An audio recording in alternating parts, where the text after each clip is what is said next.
This week we learned the laws of damages. The Torah tells us that if someone injures someone else, they have to pay the victim's medical bills. The phrase in the Torah is rapo yirapeh, you should provide for healing. The Talmud tells us that without that phrase, we might think that a doctor cannot render any aid. Why?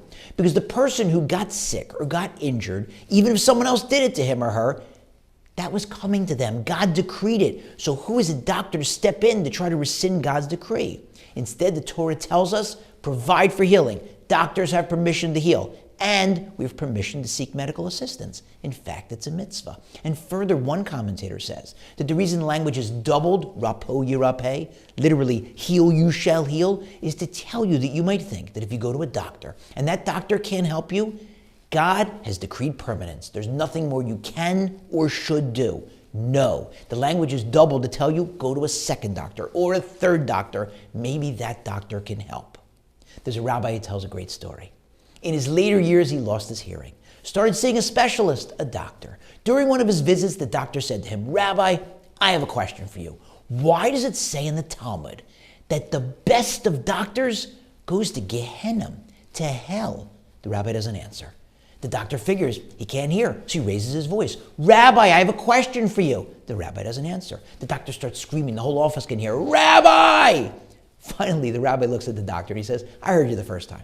The doctor says, well, then why don't you answer me? And so the rabbi says to him, because what connection do you have to the best doctors? You're obviously not one of the best doctors. I've been seeing you for a long time and I still can't hear anything. Bring me one of the best doctors and I'll answer him or her. The doctor smiles. He knows that the rabbi is kidding. And the rabbi says, let me give you an answer.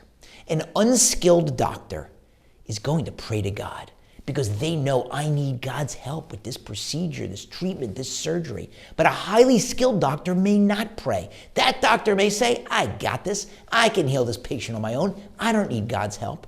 Doctors have to realize, as skilled as they are, even the best doctors, they're God's messengers. God is going to make the ultimate determination as to whether that treatment or surgery is going to be successful. But maybe there's another possible explanation as to that phrase in the Talmud. Think about the best doctors in history.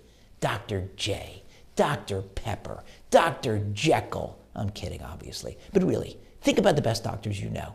You know what they're like? They constantly hone their craft. They're always consulting medical journals or colleagues, going to conferences, always trying to make sure that they're at the cutting edge, rendering the best possible medical care.